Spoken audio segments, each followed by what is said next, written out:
coming up on the February 11th edition of Sports Extra. Hey Miami, you thought you could steal a win from Carolina in the Dean Dome 2 years in a row. UNC's female fencers foiled any attempt of a comeback when the Heels took on number 2 Northwestern. And JMU was the national champion in women's lacrosse last season, but it's a new year. All that and so much more. Sports Extra starts right now. From the University of North Carolina School of Media and Journalism, covering the full range of Tar Heel athletics. This is Sports Extra. Hello and welcome to the February 11th edition of Sports Extra. I'm Elena Pirtle. And I'm Julie Kuhn. Tar Heel fans are wondering why the Heels continue to play down the competition. The 8th-ranked men's basketball team faced a feisty Miami Hurricanes team on Saturday in the Dean Dome. They had trouble defending the three and getting offensive rebounds. Carolina started hot. Kobe White finds Cam Johnson at the top of the key for the three. Later on, Nasir Little strips the ball, passes it to Cam Johnson down the court. He immediately slings it to Luke for the slam dunk to end the first half. Carolina up 31-30. White had 6 3-pointers in the second half, and the Heels needed every one of those points to keep pace with the torrid shooting of Miami's Chris Likes. Down 4 points with less than 50 seconds remaining in the game, White hits the cold-blooded pull-up three. Coming out the heels of the Heels last time out, White finds May open, and Luke hits the 3-pointer to force overtime. He continued to hit tough shots in overtime, up by 3 with less than 10 seconds. Williams dives for the ball to help UNC avoid the upset. The Heels defeat Miami 88-85. So now the Heels are on a 7-game win streak. Tonight they'll look to snag what would be a huge win against number 4 Virginia. We have basketball analyst Mallory Marks in studio to break down how the Heels played against Miami and what they'll need to do to come away with a win tonight. Mallory? Thanks, Elena. There's so much to break down from the Miami game before we look ahead at Virginia tonight. It was a fun game to witness, but the Heels made some mistakes that made the game a lot more tense than it should have been. Let's break it down. When UNC rebounds like a machine, the Heels dominate the court. But when they can't pull anything off the boards, the games are nail biters like this one was. The Heels couldn't seem to get anything to go in the net the first half, and fine, you're gonna have slow starts sometimes. But they cleared the boards on only 2 of 22 missed shots. 2 offensive rebounds, boys, that's just not going to cut it. This was the only game UNC has won while being out-rebounded. Call it luck if you want. So that's going to be a huge focus point tonight against UVA. And Carolina's defense against Miami, not great. The Canes sank 14 threes, the most by any opponent this year. The Heels couldn't keep little guy Chris Likes from pulling up behind the arc. UVA can be hot from behind the arc too, so better perimeter defense tonight is a must. All right, now what we all want, the good stuff. There's plenty. Maybe none of it really came until the last 5 minutes of regulation time and overtime, but nonetheless, it was there. Let's start with freshman phenomenon Kobe White. White knocked down 33 points on the day, tying for his most in a game. He also had 6 assists, so that just shows you how pivotal he is to the Tar Heels offense. White is smoking from behind the arc right now. He had 6 3-pointers in the second half alone. We saw UVA struggle to defend Duke on 3. So if White can shoot like he did against Miami, that could seal a win for UNC. And although White had 2 turnovers, UNC had only 10 all game, the lowest number for any team in an ACC game this season. So the Heels are getting much better handling the ball, something I said was a must fix for the Heels at the end of January. And now, only 2 days later, the big matchup against the Hoos. This game could go either way.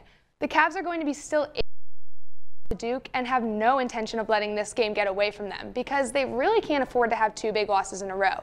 I think it's going to be a battle from behind the arc, but I'm going to give this one to UNC, assuming White has another knockout performance. Sure sounds like it will be a fun game to watch tonight. Thanks, Mallory. But the real test is not Miami. What many UNC fans consider the real test is the game against Virginia tonight. We have Brian Gallagher live at the perspective about the atmosphere. Brian? Thanks, Julie. We're live outside the Dean Dome here where students have been lining out since 10:45 this morning. Now the Heels have a big matchup tonight, taking on the 4th-ranked Virginia Cavaliers. And the last time the Heels played a team this high in the ranking was Gonzaga, where it was a home win. Now, let's see what the fans are up to. Scream if you skip class to be in line! Well, I sure hope they bring more energy during game time, guys. Let's ask them around. Sir, can I, excuse me, sir. Can you tell us your name, please? Yeah, my name's Caleb Garvin. Okay, what time did you get out here? 10:30. All right, now, what are we thinking of the final score tonight? Probably 69-69 going to overtime, and probably 75-74. That's my call. Oh, well, now breakout star, breakout freshman Kobe White, are we thinking he's going to have his hair up or hair down tonight? Hair up. It's a big game. It's hair up, Kobe. How many points? 24. 24? All right, thank you, sir. Thank you. All right, let's move on down. We'll see a big line down here, guys. See several people doing homework. Now, we also have noticed that there have been a few people wearing UMBC gear, which that's tough for the Virginia fans, as we remember last year in the tournament, the number 16 seed beat the 1 seed Virginia. Now, we have games being played. Everyone's eating. I've seen some homework, too. I don't know what they're up to, maybe some calc. Excuse me, sir. What homework are we doing today? We're doing Economics 520, Advanced Macroeconomics. Wow, I'm glad I'm not in that class. Wow. Oh, there's a few good dressed gentlemen right here. Coach Williams Jr. and Coach Smith Jr. Good afternoon. How you doing? What's with the get-up, boys? We're just out here. We're among the students trying to just enjoy the game and really get ourselves invested in the experience. University of North Carolina will be taking on the University of Virginia this evening. Yes, they will. How do we think about Virginia's defense? You know, Tony Bennett's been doing a really good job with that program over there. They always have a strong set of morals when they are on the court and really watching the perimeter. And I think the key is we got to play our game. We're on our home court in front of our home fans, and we won't let them play their game. We'll play the pace that we want and keep pushing the pace and get the ball in the net. It's going to be good. Coach Smith Jr.? I agree fully. They can't match our pace.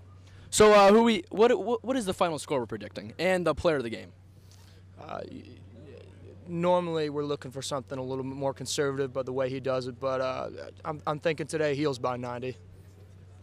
Very bold, very bold. Coach Smith Jr. Heels by 90. Heels by 90. You heard it here first. Now, so as you can see, the line still continues to just draw on. Honestly, we have jerseys, so many jerseys, and we can walk more. As you see, the line continues to move on, but we don't have time to interview any more people. We'll take it back to the studio. So, Brian, what are your predictions for tonight, and who wins, and what's the final score? Is that even a question, Jilly? Heels all the way. Heels by 10, most likely, but heels all the way. Back to you. That's Brian Gallagher live at the Dean Dome. Thanks, Brian. Paris Key was back for the Tar Heels against the Clemson Tigers Sunday, and the Heels were hoping to rebound from a bad loss against Duke. The Tar Heels struggled early and had to fight back to overcome an early 14-13 first quarter deficit. Carolina responded by going on a 13-0 run to end the first quarter down by only 1. Clemson senior Danielle Edwards was on fire this game, shooting 5-6 from beyond the arc. But the Heels countered. Shayla Bennett finds Stephanie Watts wide open in the corner, and Watts drains the 3 to tie the game. On the following Carolina possession, Watts is open again from 3 to give Carolina the lead.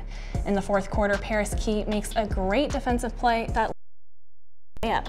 With less than 2 minutes remaining, Janelle Bailey sinks a crucial low-post shot to extend Carolina's lead.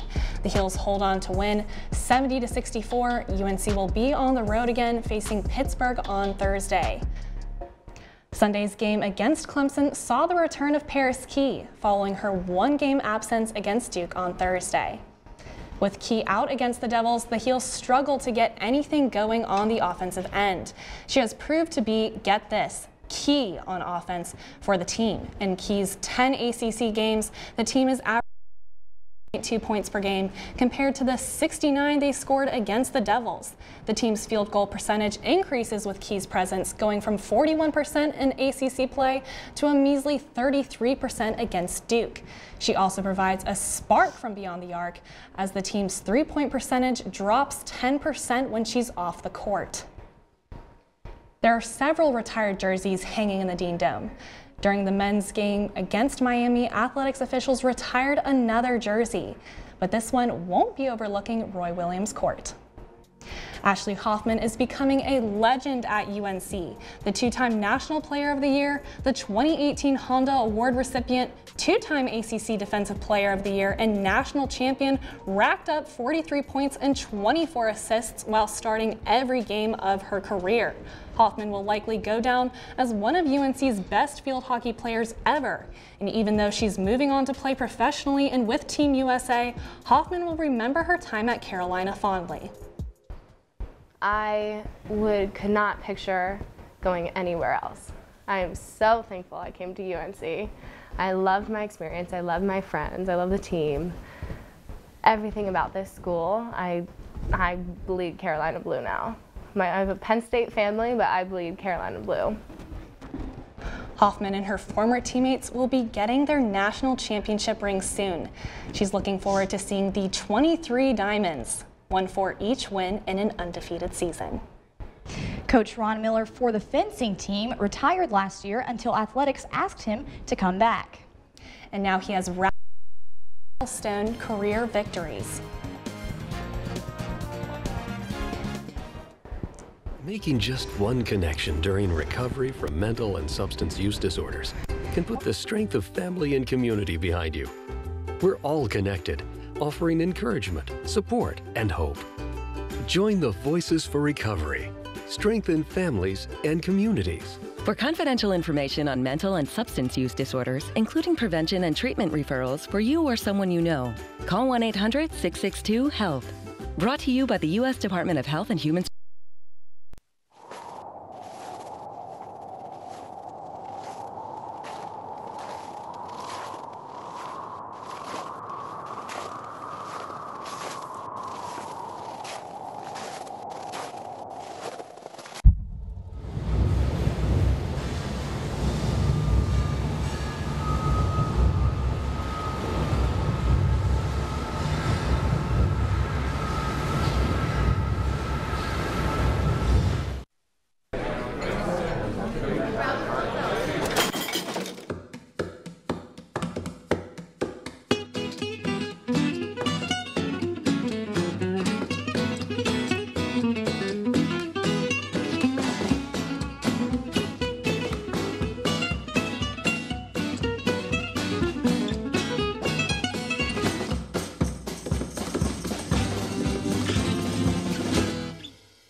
Both fencing teams traveled to Durham this weekend to compete in the Duke duels, trying to make a point. The highlight of the meet came early when UNC upset #2 Northwestern. A foil victory by Carlexa Fevry clinched the 14-13 victory for the Heels, and UNC carried the momentum onto the next match with a 16-11 win against Boston College.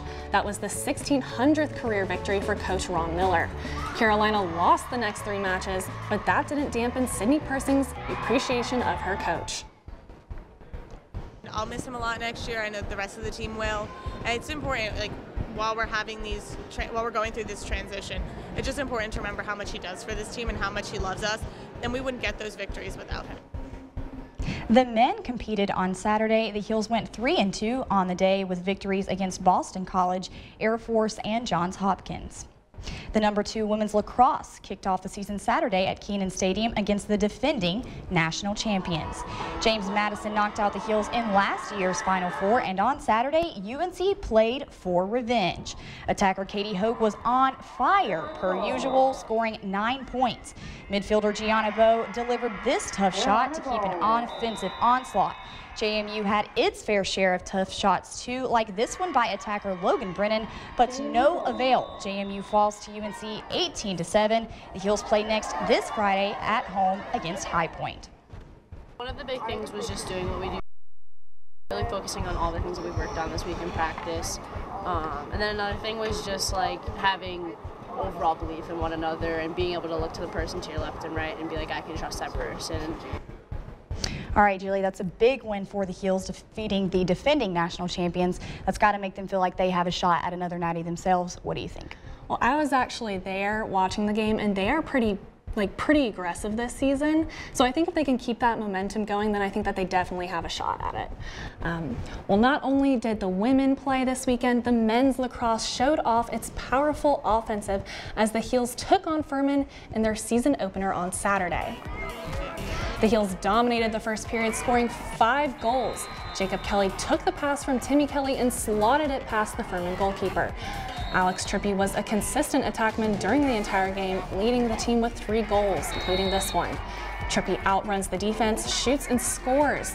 Ara Autumn spins past the defense and slings it home for the goal. Furman tried to recover during the last quarter, scoring the last 4 goals of the match, but still couldn't catch up. The Tar Heels win 14-10. Sophomore attackman Alex Trippi says hard work is paying off. We've been having some really good practices, really tough practices. We've been coming out. I think our team has very good chemistry, so that's big, and we're just excited for Harvard next week. The UNC gymnastics team swept the floor on Saturday against Towson. Kazia Hislop led the Tar Heels in the vault with a 9.9 score. Let's take another look at that beautiful tumble, and she sticks the landing. Michaela Williams dominated the bars, scoring a 9.8, another smooth landing from her. Hislop impressed the audience again on the beam, getting second place tied with Riley Dewhurst. They both stood out with a 9.8. Hislop took another top spot on the podium. Look at her show off her graceful moves on the floor. The Heels beat Towson 195.075 to 193. Coach Derek Galvin says the team continues to improve. Well, we're very pleased with the team performance. This is the first meet where we felt like we started to put all 4 events together. We didn't have to count any falls today. The team takes on NC State for the second time this season, Saturday in Raleigh. The UNC softball team played 4 games in a 3-day span this weekend against some stiff competition. On the first day of the tournament, the Heels faced off against Baylor. The Heels had the lead against the Bears 5-4 in the first inning. However, the Bears came back and tied the game. Freshman Hannah George was the pitcher in the game, but Baylor's batters were too much for UNC. Although Carolina led by 3 in the 9th, Baylor takes the win 10-9 in 10 innings. Day 2 was a blowout loss against Washington. The Heels were never in it and fell 9-1. The Heels find themselves in a hole, 0-2 on the young season. After back-to-back losses, the Heels needed a spark to get back on track. That spark resulted in a 5-4 win against BYU on Saturday afternoon in the form of a 3-run homer from Christina Burkhart. Burkhart's dinger to right field helped Carolina come back from a 4-1 deficit. In the final game of the weekend, the Heels blanked that team from the other Carolina 4-0. The Gamecocks were ranked 9th in the country. First-year Hannah George had a homer, and junior Brittany Pickett got 6 strikeouts for her first win of the season. The Heels have 4 more games this weekend. Carolina plays at home against Michigan and Northwestern. Lots of Carolina teams and athletes get dubs on a regular basis. But not many have nearly spotless records. Stay with us to check out a wrestler who does.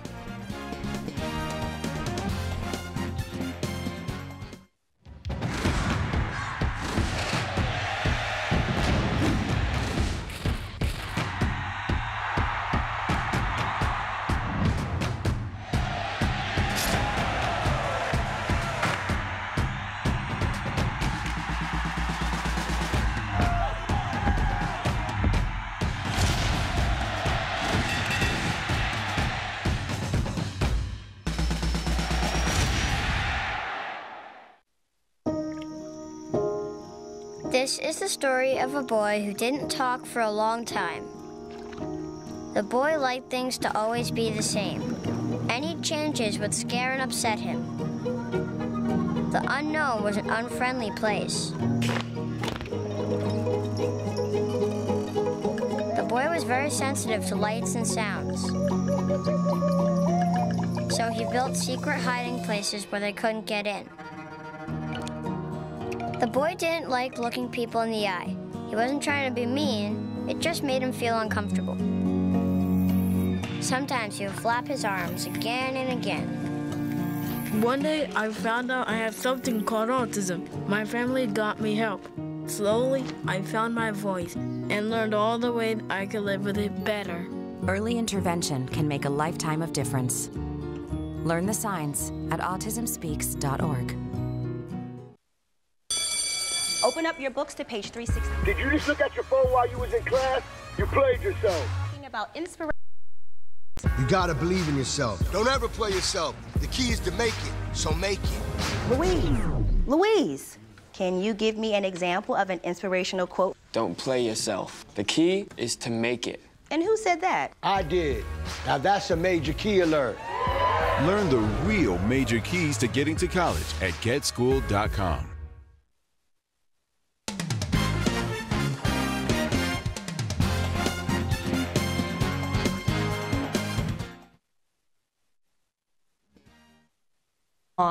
The swimming and diving team drip-dropped, Gucci walked into the weekend.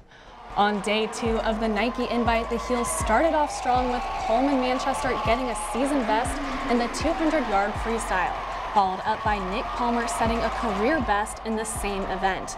The momentum continued with junior Andrew season best in the 100-yard breaststroke. Sophomore James Courtney did the same in the 100-yard backstroke. On day 3, sophomore Nick Palmer swam his season's best in the 1650. Next up was James Courtney setting a new season best and taking first in the 200-yard backstroke. Andrew Heiss won the 100-yard freestyle, setting a season best, and sophomore Coleman Manchester won the 200-yard butterfly with another strong swim. The number 2 ranked women's tennis team made moves this weekend at the ITA National Women's Indoor Championship. The defending champion Heels demolished 9th ranked Oklahoma State on Friday 4-0 in the round of 16. The Heels got straight set singles wins from Sarah Davatilla, McKenna Jones, and Jessie Aney. Carolina moves to 21-3 in ITA matches since 2013. Then on Sunday, UNC took down UCLA 4-1 in Seattle in a match that was closer than the score makes it appear. Alexa Graham wrapped up the team win on court 3. Carolina has just began play against arch rival and 3rd-ranked Duke in the first semifinal. Top-seeded Stanford and Georgia are in the other semifinal. The men's tennis team went to Illinois this weekend to end its regular season with a clutch victory. The Heels prevailed 4-3 with the match tied at 3. It all came down to Benjamin Sigwin to defeat number 23 Alex Brown. Sigwin was the ACC Player of the Year in 2018. The Heels move on to the ITA men's tournament this weekend. UNC track and field team continues to push toward the finish line, known as the ACC Indoor Championships, as the Heels competed in Clemson's Tiger Paw Invitational this weekend. Junior McKinley McNeil set her season's best in the women's 200 at an electrifying time of 24.86. She also had a PR in the women's 400 at 54.69. Sophomore Peyton Simmons qualified her for her first ever ACC Indoor Championship after breaking her old triple jump record with a height of 12.45 meters. By the end of the weekend, the Tar Heels had secured 20 spots for the ACC Indoor Championships later this month. Why win a match early when you can win it late? Being clutch was the theme of the night when the UNC wrestling team took on Virginia Tech at Carmichael. After Carolina dropped the first bout, Gary Wayne Harding got the comeback started with a huge move as time expired to earn the decision and give the Heels new life. As if that drama wasn't enough, UNC freshman Brandon Whitman exploded for his first dual win as a Tar Heel in a major upset. Carolina held a narrow 15-14 lead heading into the final bout and upstepped Corey Daniel. The veteran used a takedown to defeat his opponent and give UNC the 18-14 victory. Carolina improves to 15-3 on the season and will wrestle NC State this Friday. Kind of like my first period, I didn't really get to my offense that much. I wanted to push the pace more and start scoring early, but I wasn't able to. And that second period, when we were both shooting a little more, and I got that takedown, that kind of really helped set the rest of my match up.